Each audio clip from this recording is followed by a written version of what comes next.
এই যে নাও, প্রতি বছর যা দেয় এটাই। আমার শ্বশুরের মতো একটা ভালো মনের মানুষ এই জগতে পাওয়া যায় না। উনাকে যেন মরার আগেই জান্নাতে নিয়ে যায়। আর কুত্তার লেজে কোনোদিন টানলেও সোজা হয় না, তো জামাইরে দেখলে বোঝা যায়। তুই জীবনে কোনদিন ভালো হবি না ক? খুবই সারা জীবন খুবই থেকে যাবি। হ্যাঁ দাদা গরুটা মেলা বচ্চা। এদিকে আসো। কেছে আরে দাঁড়া গরুটা। তুমি কি কোনোদিন ভালো হবা না? কেন? মানে আমি একটা জিনিস বুঝলাম না, আমাদের খামারে তো কম গরু নেই, কত বড় বড় গরু আছে, ভালো ভালো গরু আছে। তার আইখা তুমি কি সিদ্ধান্ত নিলা এই রোগা গরুটারে কোরবানি দিবা? রোগা গরু দিয়ে কোনো সময় কোরবানি হয়? তুমি কও তো। মানুষ কি বলবে? মানুষ বলবে যে একে খামারে এত গরু, তারপরে এরা একটা রোগা গরু কোরবানি দিছে। আমি একটা জিনিস বুঝলাম না, তোমার স্বভাব চরিত্র কি কোনোদিন পাল্টাবা? তাই কও। খামারে গরু আছে ভালো কথা, ওগুলো তো বড় বড় গরু, ওগুলো তো আমরা বিক্রি করবো। আর এই যে গরুটা তো মনে করো যে ছোট গরু, তো বাজারে নিলে তেমন দামও হচ্ছে না, সেজন্য এটা কুরবানি দিচ্ছি। তো সমস্যা কি? কুরবানি তো কুরবানি, আমার সামর্থ্য আছে ছোট গরু কুরবানি দেওয়ার, তাই কুরবানি দিচ্ছি ছোট গরু। তোমার সামর্থ্য না, কও তোমার কিপটা মেয়েরা। কিপটা জামাই এটা বিয়ে করে আমার জীবনটাই ধ্বংস হয়ে গেল। এই তোমার কোন জায়গায় লেখা আছে যে রোগা গরু কোরবানি দেওয়া যায়? হ্যাঁ, তুমি জানো না যে রোগা গরু কোরবানি দেওয়া যায় না?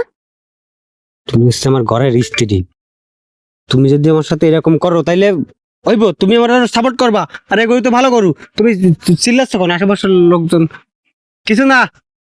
ভালো গরু না? এটা ভালো গরু। খামারে এত ভালো ভালো গরু রয়েছে, বড় বড় গরু রয়েছে। আস্তে কথা কও। খারাপ হয় না? কাকি দেখছো তাকায় গেছে, কিসে বললো এবার? গরুতে সমস্যা কে? এই গরু তো ভালো গরু। এই গরু না মানুষ দেখলেই বুঝবে, ঠিক আছে, যে ভালো গরু না রোগা গরু। মানুষ তোর মতো ব্যাককেলে না, মানুষের জ্ঞান বুদ্ধি আছে, ওরা বোঝে। যাই হোক, গরুটার বাদ দাও। ওই যে প্রত্যেক বছরে যে আব্বা, শ্বশুর আব্বা, ওই যে টাকা দেয় না 2 লাখ করে, তাকে এবছর কি আইসে না দিছে না রাখে? এবছর বারণ দিয়ে তুমি দিকে। আল্লাহ, কি কও তুমি? তো দিতে দিতে তো লোভ হয়ে গেছে। আমি ওই টাকার আশায় থাকি যে ওই টাকা দিয়ে আমি মনে করো যে 2 লাখ টাকা দেবে, আমি প্রায় মনে করো যে 1,80,000 টাকা আমি ব্যাংকে রেখে দেবো, আর 20,000 টাকা আমি ওই কোরবানির জন্য খরচ করি আর কি। তো ওই টাকা যদি না দে তাহলে তুমি বুঝতেছো তাহলে তুই কি জীবনেও ভালো হবি না? তুই জীবনেও ভালো হবি না। স্বামীর গায়ে হাত তোলে। মানে তুই কি ধাতু দিয়ে তৈরি আমারে কবি? তোরা কি ধাতু দিয়ে বানাইছিস তুই নিজে জানিস? ফোন দাও, আসতে পারবো না আমি। কুরবানির বেশি বাকি আমি নেই, এবার আমার ফোন দিয়ে বারণ দেবো আব্বারে যে কুরবানির এবার বাদ তো- কোনো টাকা পয়সা যেন এই বাড়িতে না পাঠায়। আমার বউ তোমার টাকা পয়সা কম আছে? শোনো, কম তোমার টাকা পয়সা? তোমার তোমার খামারটা ভরা গরু। ফোন দিয়ে টাকাগুলো পাঠিয়ে দিতে বল, মানে এমন ভাবে বলবা যে মনে করো যে আমাকে টাকা লাগবে না, মানে ফোন দিয়ে বলবা যে আব্বা কি অবস্থা, কেমন আছো, এই ঈদের দাওয়াতটা থাকলো, মানে তখন তো টাকার কথা উঠাবে না আর কি। তখন মানে বুঝবা যে কখন টাকা দেবে। আর 5-6 দিন আছে, বেশি সময় নাই। তাহলে এই করো, তাহলে হচ্ছে ওই 20,000 টাকা রেখে ওই যে এই গরুর সাথে একটা ছাগল কিনলো, কুরবানি দিয়ে দিবানি। মানুষ মনে করবো যে তাহলে কইতে পারবো শ্বশুর বাড়ি যে কবা যে এই বড় গরু একটা কুরবানি দিয়েছি, ছাগল একটা, 2টি। তুমি যাও, তুমি কও। আমি কোনো কথা কইতে পারবো না এই বিষয়ে। আমার আব্বার একটা কথা আমি কইতে পারবো না, তুমি কও। আসসালামু আলাইকুম। ওয়ালাইকুম আসসালাম। ভালো আছো ভাইয়া? হ্যাঁ ভালো আছি, তো তোরা কেমন আছো? এই তো আমরা ভালো আছি ভাইজান। এই ভালো আছেন আপনি? এই আব্বা আম্মা কেমন আছে? হ্যাঁ আব্বা আম্মাও ভালো আছে। এই পকেটের দিক তাকো কা, এই সমস্যা আছে নাকি কোনো?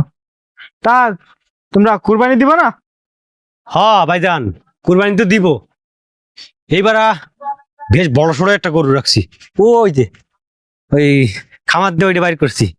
ওইটা আপনার বোনেরও পছন্দ হয়েছে নাকি? এবছর বলতেছে যে কোরবানি ওইটা দিয়েই, আমি আবার কখন?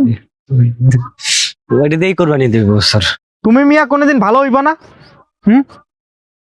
তুমি কি সারা জীবন কিপটাই থেকে যাবা? এই তো জামাই কি টাকা পয়সা নিয়ে কি কবরে যাবে?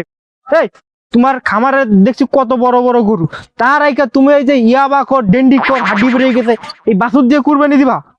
এই তুই তো জামাইরে কিছু কইতে পারস না? হ্যাঁ, এমনও সময় আছে কিপটা আমি ছাড়তে কর না, কিন্তু ভবিষ্যৎ অন্ধকার। ভাইয়া আমি অনেকবার বুঝাইছি, কোনো কথাই শোনে না আমার। ওই ভাইজান, ওই যে বললাম না আপনার বোনের পছন্দ, আমি তো চাইছিলাম খামারের সব থেকে বড় গরু কুরবানি। আমার পছন্দ না, আমার পছন্দ। আমি কখন বলছি তোর এই গরু কোরবানি দিতে? তুমি না বললে যে এবার সংকট যাচ্ছে, তাহলে ছোটখাটো একটা গরু কুরবানি দাও, আরগুলো সব বিক্রি করে দিলে, তাহলে আমার সাথে এখন এরকম করতেছো কেন? বলছি, আমি বলছি। তো কেটে বলছি, আমি বলছি নাকি? কি টাকাটা উল্লেখ করা আছে কিনা দেখো। তুই মানুষ হবি না কোনোদিন? তুই কোনোদিন মানুষ হবি? তাই কত তুই ক, আমি পারবো না, তুই ক। তুমি পকেট ভারী ভারী লাগতেছে, আমি মনে হয়। কি মিয়া, কি প্রচুর প্রচুর করে, হ্যাঁ? টাকা পয়সা কি কবরে নিয়ে যাবা? এখনো সময় আছে, কিপটা আমি ছাড়ো। আর এই শুকনা গরু দিয়ে কুরবানি হইব? তোমার তো মেয়ে সামর্থ্য আছে বড় গরু কুরবানি দেওয়ার, তোমার তো জায়গা জমি অর্থ সম্পদ কম নাই, তারপরে তুমি কেমনে থাকো? হ্যাঁ, মানুষের কাছে পরিচয় দিতে লজ্জা লাগে যে আমার একটা বোন জামাই আছে, ফকিন্নি। তুমি তো মেয়ে কোটিপতি, তাই এরকম বেশ ধরো কে? এখনো সময় আছে, ভালো হয়ে যাও। আর এই ছোট গরু কুরবানি দেওয়া লাগবে না, তোমার তো সামর্থ্য আছে মেয়ে বড় গরু কুরবানি দেওয়ার, তুমি কে এই বাছুরের কুরবানি দিচ্ছ? হ্যাঁ, সময় থাকতে ভালো হয়ে যাও। ভাইজান, আপনি যে কি বলেন না, শোনেন, গরু আছে, আল্লাহ দিল্লি জায়গা জমিও সব আছে, টাকা পয়সাও আছে, কিন্তু আমার সামর্থ্য, মানে আমার কাছে মনে হচ্ছে কি জানেন, আমার সামর্থ্য হচ্ছে এইটা দেওয়ার সামর্থ্য আছে, সেজন্য আমি এটা দিছি। আর কুরবানি তো কুরবানি, মনে করেন যে করবি আর কত নিচে নামাবি ভাইয়ার কাছে, আর কত মান সম্মান নষ্ট করবি কথা। আমাদেরই তো লোক, মান সম্মান নষ্ট করার কি করবে? আচ্ছা ভাইজান শোনেন, ওই যে তাইলে তুমি কও। আমি তোর বলছি না, চাও না আমি কিচ্ছু কইতে পারবো না। টাকাটা চাও না, এরকম করতেছো কেন? আমি তোর মতো খয়রাতি না। ভাইজান তাই মানে খালি হাতে আসছেন নাকি, মানে বলতে চাচ্ছি? থাক, বুঝতে পারছি তুমি যে কেন মোড়ামুড়ি করতেছো, এটা আমি ভালো করে বুঝতে পারছি। টেনশন করার দরকার নেই, আব্বা দিছে, এই যে নাও, প্রতি বছর যা দেয় এটাই। আলহামদুলিল্লাহ আলহামদুলিল্লাহ, আমার শ্বশুর বাজার খুব ভালো ভালো মনের মানুষ একজন। আসলে ভাইজান, আমার শ্বশুরের মতো একটা ভালো মনের মানুষ এই জগতে পাওয়া যায় না, উনাকে যেন মরার আগেই জান্নাতে নিয়ে যায়। মানে মরার পরে জান্নাত বাসী করুক। তাহলে ভাইজান থাকবেন না চলে যাবেন? আর কারো বাসায় যাবেন না? না না, সমস্যা নাই, তোমাদের বাড়ি খাবো না, আমার আরো বোন বাড়ি যাইতে হইব। শোনো, তো জামাইরে বুঝাইস, আমি তো পারলাম না, তুই একটু বুঝাইস। আর কুত্তার লেজে কোনোদিন টানলেও সোজা হয় না, তো জামাইরে দেখলে বোঝা যায়। তা ঈদের দিন আইসো আমাকে বাসায়, তোমার দাওয়াত। ভাইজান ওই যে থাকেন 10-12 দিন থাকেন, থাকতেও তো পারবেন না, তো একটু সাদা পানি না খেয়ে গেলে খারাপ লাগে না? অনেক দুধ দিয়েছেন না, একটু সাদা পানি অন্তত খান, বৃষ্টির পানি আছে, বৃষ্টির অরিজিনাল পানি ট্যাঙ্কিতে আছে, ওই পানি খান, সমস্যা নেই। তাহলে 1 গ্লাস পানি খেয়ে তারপরে চলে যাবেন না? দেখো ভাইজান থাকবে না, মনে করে না থাকলে হয়, না থাকার একটা কারণ আছে, কারণ সবার বাড়ি যাইতে পারে টাকা দিতে, আরেকটা বন্দিল টাকা দিতে। তুই জীবনে কোনদিন ভালো হবি না, খুবই সারা জীবন খুবই থেকে যাবে।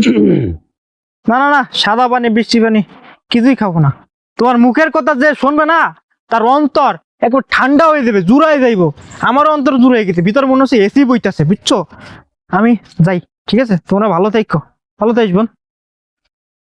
ভাইয়া ভাইজান পানি পানি, পানি তুই খা, তোর পানি তুই খা, সারাদিন ড্রাম ভরে ভরে পানি খা। তুই এরকম স্যাঁচরা কে কত পরিষ্কার করে গেছে।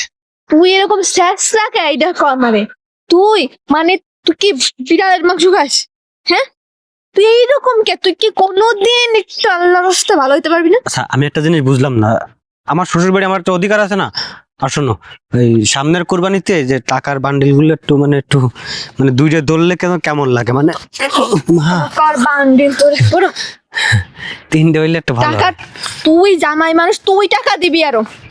তুই কে আমার বাবার বাড়ি টাকা এসে বসে থাকিস? আমি কি চাই? তুই তুই যে তোরে যে মানুষ এত অপমান করে, এত অপদস্থ করে, এত ছোট করে, তোর কি তাও লজ্জা হয় না? তোর কি একটু মান সম্মান বলতে কিছু নাই ভিতরে? আচ্ছা আমি একটা তুই জিনিস, বিলাই পোশাকে শোনো আমি একটা জিনিস বুঝলাম না, আমার কই অপমান করলো? তোমার ভাই আর আমার কত ভালো করলো দেখলে? তোমার ভাই করলো, মাথায় জ্ঞান বুদ্ধি কিছু আছে যে কোনটা মান আর কোনটা অপমান, তুই সেটা বুঝবি? শোনো ঘরে চল। তো তোমার ভাই আমার কয়ে গেল না যে আমার কণ্ঠ শুনলে মনে করো যে কোনো মানুষের অন্তর একদম ভিজে যায়, এসির মতো ঠান্ডা হয়ে যায়, তাহলে আমার মুখের ভাষা কত সুন্দর দেখছো? আর তুমি একটা কাজ করো, ওই এই গরুটারে একটু ফেন আর একটু দাও। কিচ্ছু করতে পারবো না, যা কর তুই কর। তোরে বিয়ে করে আমার জীবনটা পুরো ধ্বংস হয়ে গেছে, এবার বাকিটুকু আমি আর খোয়াইতে চাই না। তোর যা ইচ্ছা তুই তাই কর। শোনো, তুই একটা এই বড় গরু কুরবানি দিবানি, এদিকে আসো।